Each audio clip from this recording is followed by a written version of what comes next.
I'm not gonna lie, guys, it's so hard not to get hyped. What is up? Welcome to another video, and today we are here to go ahead and give my reaction to the gameplay trailer, which quite literally just dropped. Now, I want to say a huge shout out to EA for sending me this out early. You're probably sitting at home thinking, why is he not at Gamescom? When you're watching this, I will be at Gamescom, but I've had a chance to see all this early. It's like so weird seeing all of this early and no one having a clue like what's going on, but I've seen it early. I've had a few days now to look through the trailer and give my final impression. So this isn't my first seeing of the trailer. I've had the trailer sitting there for a few days, so this isn't like a rushed impression. I was gonna record this when I first saw the trailer, but I thought that would be a bad idea because at the time I was just like, and no one wants to watch a video of me spazzing out. So we're going to get my impressions now that I've had a chance to calm down. But with that also being said, it's been a few days now since I've had this trailer sat on my hard drive. And I've just re-watched it through for the purpose of this video, and it's really hard to not get excited. Now, I don't really do analysis videos. It's not really what we do on the channel. I'm just kind of going to give my general impressions, and we're just going to go from there. I'm not the type of channel to give you analysis, so if you want to, find out what every specific car is in this trailer, you're probably looking in the wrong place, and you probably want to go find a different video. But we are going to touch on a few of the things that I did see, like engine swaps are coming to Need for Speed, and that's been confirmed. The busted cutscenes looked really cool. We're going to talk about the nighttime cops, the daytime cops, the crews, the racers challenges, which was in the menus. I did give it a quick kind of little skim through and stuff, but we're not going to go proper in depth about the cars and stuff, mainly more about the gameplay features. So without further ado, let's go ahead and get straight into this because I'm probably going to be talking for a while. First thing I want to go ahead and start off with is the soundtrack. I'm not a big fan of Iggy Azalea. I think Iggy Azalea's in the background, but whatever song was playing really suits the kind of overall tone and theme to Need for Speed. I think one thing which they've nailed throughout all of the branding and stuff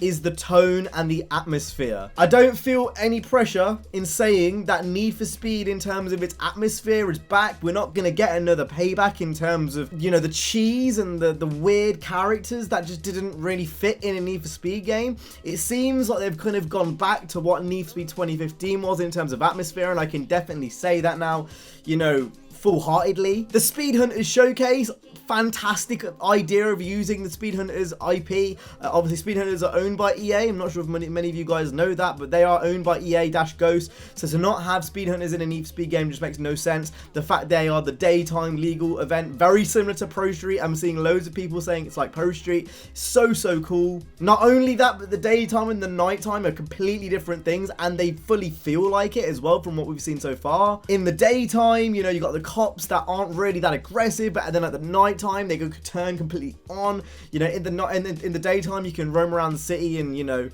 not have too many issues, but then if you go into nighttime, it's like they turn from the police from Need for Speed Rivals, and they were absolute nutters. I love that. I love how daytime, the cops are still there and present, so if you want to be in a pursuit, you can get in a pursuit, but when you go to nighttime, that's really where things kind of just turn on. I wonder how that's going to play. I do hope it's still possible to go into nighttime and chill and be able to take photos and that kind of thing. I hope it's not completely always on sort of thing with the police, but regardless, having that difference between like night and day, I think that's one of the best things they could have done instead of having a day and night cycle, honestly. One thing I also noticed with the gameplay was the NOS tanks. It seems like instead of having a refilling NOS tank, you can choose between either having a refilling one or one that just goes and gets used, similar to Underground 1, for example. Interesting to see how that's going to play. Hopefully when I'm at Gamescom, I can get my hands on some of that, because that was something really interesting, which I noticed in the gameplay trailer. The busted cutscenes, again, just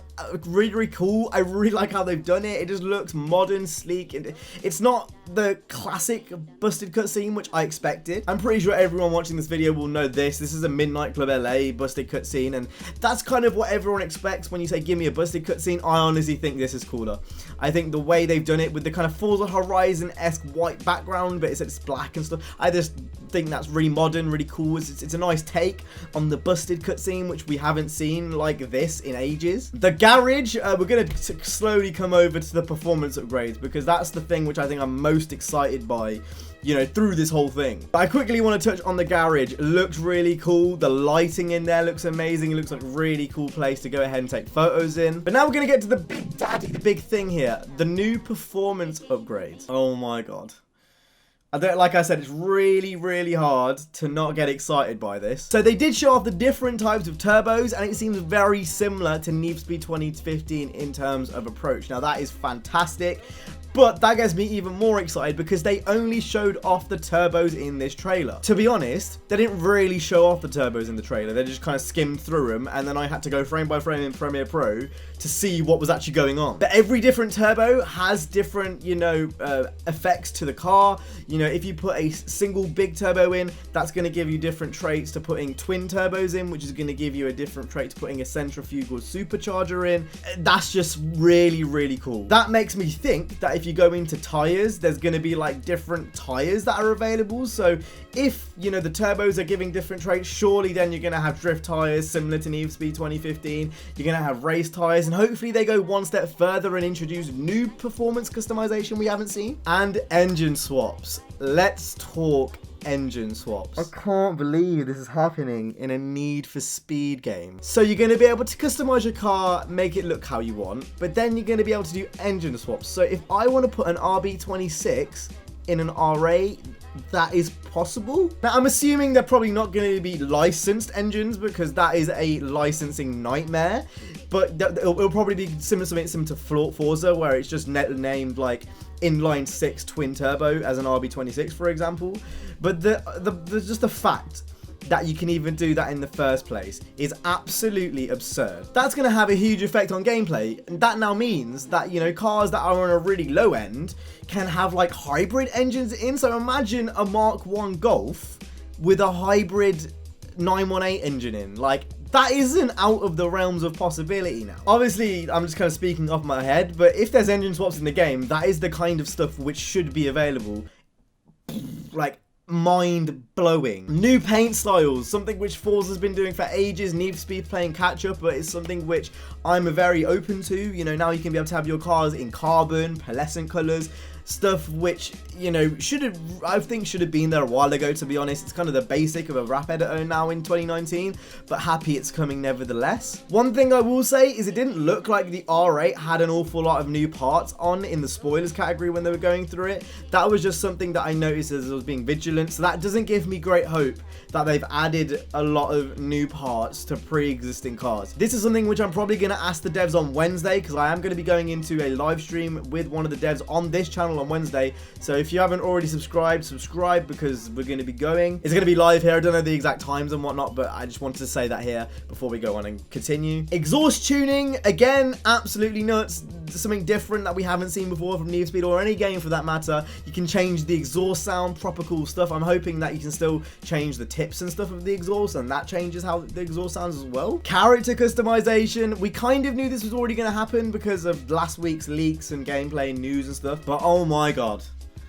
Actual licensed clothing. I'm not sure if you guys are awfully into your clothes and that, but for me, I honestly really am. Like, I really like fashion. Like, not to the level where I'm like researching it and that, but like, I like to stunt a little bit, you get me? I saw Adidas in the trailer, but the types of look they're going for, I can imagine the type of brands that are probably going to be in the game.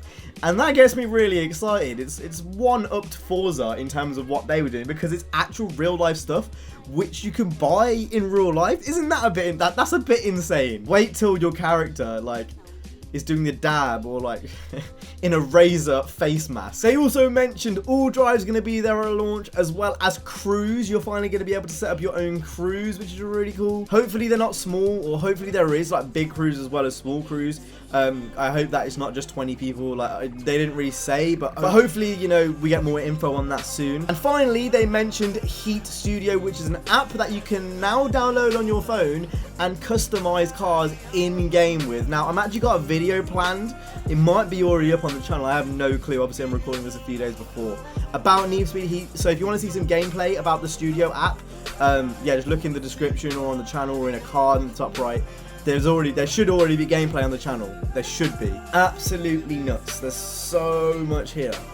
So much here. Just overwhelms me. I think this trailer was hands down the better trailer out of the two that have been released so far. The first one felt really stop and start, felt a bit weird. This one hit the nail on the head, both with the actual stuff that was shown, but the atmosphere, the narration, it didn't feel cheesy or broken. Like in the first trailer when the cop just started shouting like, I was it right now. It just felt weird. It felt like a meme. It didn't feel like it was serious. Everything in this one felt like it had a completely different, dark and gritty tone to it. So overall, thumbs up from me. I can't wait to get my hands on it next week. I can't believe I've got to wait till Monday, man. Anyway, that's it for this. We're going to have so much more Need for Speed Heat content on the channel. Again, thanks to EA for sending me out this stuff early and sending me out to Gamescom next week. It's going to be absolutely fantastic. If you want the first of the first Need for Speed Heat content, stay subscribed. We're going to have a lot more on the channel. I will see you guys in the next video. You guys have been awesome. Stay safe and peace.